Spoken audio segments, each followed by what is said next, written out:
Hi, my name's Chloe Hayden. I'm a 22-year-old autism advocate, actor, YouTuber, singer, performer, and competitive horse rider. And I'm also autistic and have ADHD. Amazing. So lovely to chat with you, Chloe. It's amazing. Thank you. I follow some of your stuff on social media. Really interesting. And connecting with a lot of people, which I think is important, right? Yeah, really cool. So today I'm wanting to chat with you about all the wonderful things you do and kind of reflect on that neurodiversity, that neurodivergence, and how that affects your strengths and maybe some challenges as well from your point of view. Awesome. So, okay, what would you say is the main work that you do, the main role? I guess the main thing that I do is advocate on behalf of those whose voices aren't heard as much as they probably should be. I started writing blog posts when I was 15, just for myself. And I guess it kind of put me into the position that I'm in now. And now that I have this opportunity to speak up for younger versions of myself and to speak up for other kids and other adults who might not have the same voice that I have, I want to be able to do it as much as I possibly can. Awesome. That's amazing. So advocacy, and that's presentation and social media stuff. Mm-hmm. So as I said, it started off with writing blog posts, which then turned into doing YouTube videos, which then turned into presentations and speeches, motivational talks, anything that I can do that I can advocate and speak up, then I do. Yeah, awesome. So yeah, that's amazing. So in a way, it's engaging people, would you say? Engaging. I think what you do is you give the education, but you do it in a really, really engaging way, like your TikTok videos, which go on crazy. Yeah, no, absolutely. I remember when I was in school and we would have like public speakers come in and talk, or like some sort of educational program, and no one ever wanted to listen to it because it was boring and it was long and someone who couldn't relate to us whatsoever. But if you're doing it in a way that's fun, if you have like the effects added in and like the bright makeup added in and like this is who I am and this is also a part of who I am, I feel like it engages more because I'm interested in it. And I think if you're not interested in what you're talking about, then no one else is going to be as well. So it's all about engaging and being yourself and being bright and being colorful and letting people want to be immersed into that. Yeah, absolutely. I think school. I'm a school teacher or ex-school teacher, and I think people with ADHD have like a hypersensitivity to boredom, and so make it engaging, and people with ADHD will engage in it and really well. And also lots of other people will engage in it as well who don't have ADHD or whatever neurodiverse condition that we're talking about.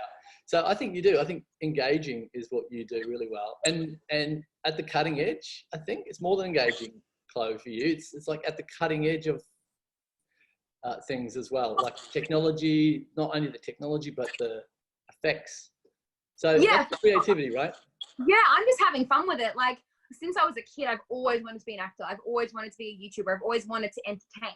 So being able to be an entertainer, but also do it in a way that's actually making changes, actually changing the way that people see neurodiversity is like, I don't know, I love it.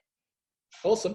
So what do you attribute your successes and the videos and blogs, and what do you attribute to the way your brain's structured?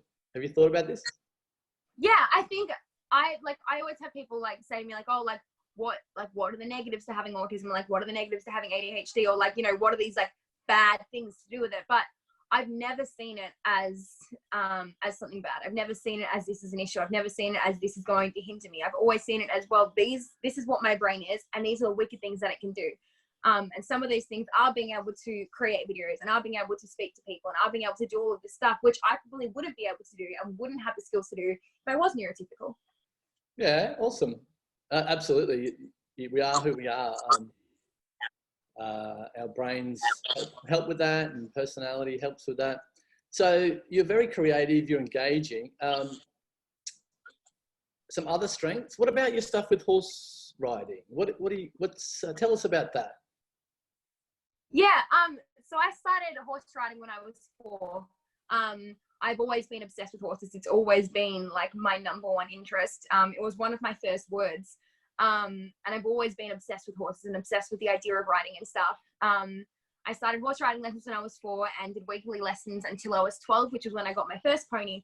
And it just kind of went from there. I did pony club, I did mounted games, I did eventing, pretty much anything under the sun that was some sort of competition, that was some sort of horse sport, I was in. And I was never doing it like every other girl that was doing it had like their perfect hair, and like their mum was like brushing their horses for them and tapping them up. They just got on and did the thing and came out with the blue ribbon. And I would go in with like my scruffy pony, and like I hadn't brushed my hair, I had a horse knot in my jacket, and I was just having the best time ever. And then a couple of years ago, I discovered something called Extreme Cowboys, which the way that I describe it to people is like an agility trial for dogs, but you're doing it on top of like a 500-kilo animal. It's wicked. It's so much fun. But when I started doing that sport, I found like-minded people, because all of these people were the same. They didn't care about presentation. They didn't care about the way that the rest of the world saw them. They just cared about their horses and they cared about their sport. So I started doing that, and I started getting really competitive into it. And then last year, I was selected to compete in the World Finals in Texas, which was really cool. Amazing. I've always wanted to go to Texas. Yeah. So what do you do on the horse? Is it jumping, or is it? No, so it's a form of Western. So it's obstacles and time. So we have about 13 obstacles in our courses, and there'll be things like roping a cow, or bridges, seesaws, like galloping, like everything. And you have to do the course correctly and as fast as you can. And then mixing up the fastest time and the best obstacle points will get you first place. Awesome. That's brilliant. I don't know about you, but sometimes I find that people don't go fast enough. And I not with horse riding. I've started to learn horse riding actually with my daughter. We're going to be running groups actually, groups for adults and others. But no, I find that maybe it's my brain, my ADHD or my dyslexia, but I find that sometimes people don't talk fast enough for me. So an audio book's great. Let's just speed that thing up, because I think if I'm interested in it, I want to go quick. And oh no, same. Yeah, everyone says I'm like a cheater on steroids. I speak fast and I don't leave room. But that's okay, right? It's a strength. You know, when you're out, and it's also where you are. So I think out on the horse, you know, doing all the activities, that's a major strength. Sometimes in a classroom, and you know, young people or even students with ADHD do find it's a challenging environment to be in a bit. Did you find that at school, or what did you find at school? Not only with that ADHD, but with the Aspien stuff, the autism. Yeah, for sure. School was a really hard place for me to be in. I've struggled in school since kindergarten up until I left school when I was in year 8. The work I could do. I was okay with the work. The work was easy for me, but it was the environment, it was the classroom, it was the way that the teachers taught. The way that I see it is, as an adult, everyone has a different job and everyone has a different outlook, and everyone can choose what their career path is based on what your strengths are. When you're in a classroom, there's 20, 30 kids in a classroom, and they're all forced to think the same and act the same and perform the same way. And that's not how kids are meant to be working. Kids are developing, kids are learning how their brain works, and trying to force them into a square, not every single kid is going to fit into that. And when kids are already trying so hard to fit in inside school, when they can't fit into this environment that you're forcing them into, there's going to be kids that are left out, and that's going to cause massive, massive mental strain on them. And there's always going to be a few kids that are left out, and that was always me. I went to 12, 13 different schools to try and find a school where I could fit into that box. But the box is the same in every single school. So there's going to be kids that are left out regardless. Yeah. Was that socially or with the schoolwork? A bit of everything. Part of it was socially, because I didn't know how to fit in. I didn't know how to make friends. I wanted to make friends, but I didn't know how to take those steps. A lot of kids can be quite mean, and they see someone that's different and they don't want that, because they want to fit in. So they're going to want other kids that also fit in. If they hang out with the weirdo, they're also going to be the weirdo. But so it was definitely socially, but then it was also just the way that the work was taught and the way that the teachers explained it. And the way that they explained it wasn't the way that my brain needed it to be explained. So all of these series of things brought together just meant that school was not a safe or kind environment for me to be in, and same for a lot of kids. Absolutely. And so what saved you at school? What was the thing or the things that really helped? I got homeschooled in year 8, which was probably the only option for me at the time. I was diagnosed with autism when I was in year 8, and the same day that I was diagnosed, the same day that my psychologist at the time said, you need to take your daughter out of school or you won't have a daughter anymore. Yeah. So, yeah, okay. So the social and so obviously that helped socially and the bullying, but that allowed you to investigate your learning more your own way, or what was it about homeschooling that worked? Yeah, 100%. I think the thing is, when you're in an environment, and this is the same for everyone, when you're in an environment that doesn't accept you for the way that your brain works, it's impossible to be who you're meant to be, because you're putting so much strain on trying to be this person which you can't be. So getting taken out of that environment and put instead into an environment where it's like, hey, this is how you learn and that's okay, and this is what you need and that's okay, that's when you can actually start to find what your strengths are. I just had a thought. There's tons of young students who are having that right now. Isn't that cool?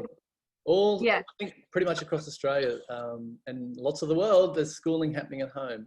The positives and negatives to that in my experience, but people like maybe a bit like you who didn't feel they fitted in for whatever reason are really having a break from that, and that's a cool thing, isn't it? And in my experience, I'm really into someone who's disengaged at school, how to help them and how to help them find. I was speaking to Angie Hilton as part of this program about her ADHD. She didn't fit in at school, and singing for her was a real strength, and it just saved her. For me, it was sport. Singing is something that you love to do, isn't it? Yeah.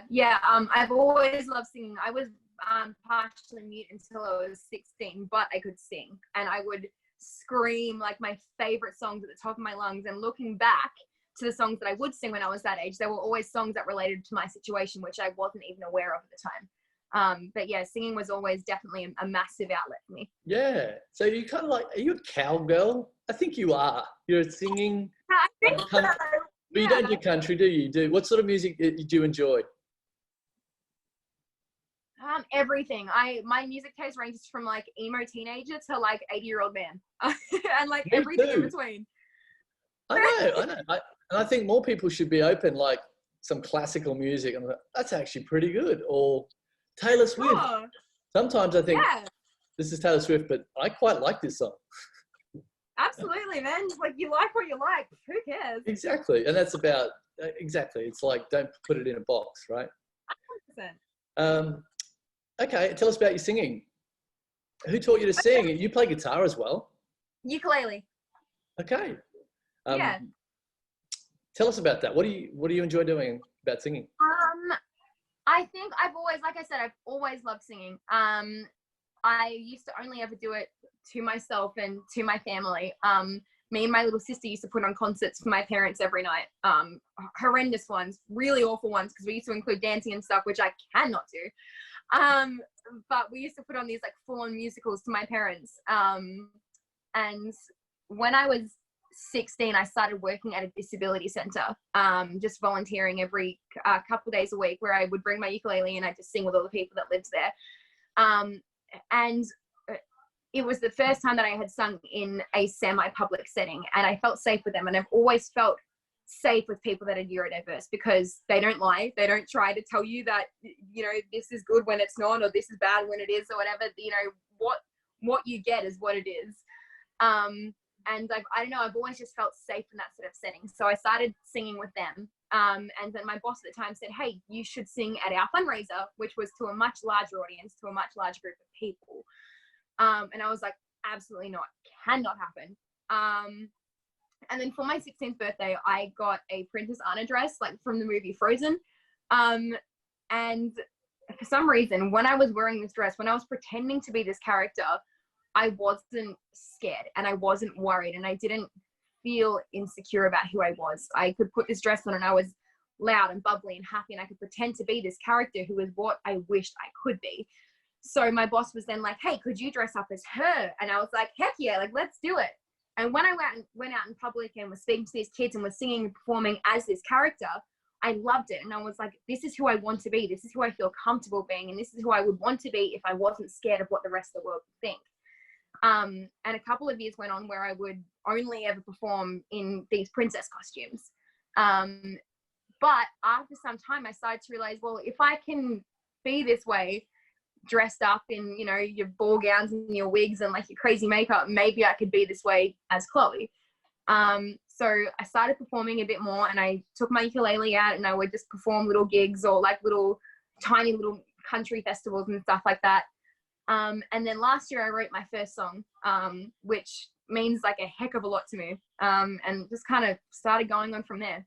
Well done. That's amazing. What's the song? It's called She Knows, and it's about growing up autistic and with an eating disorder, and eventually coming to the conclusion that, you know what, who you are is exactly what you're meant to be, and that's bloody brilliant.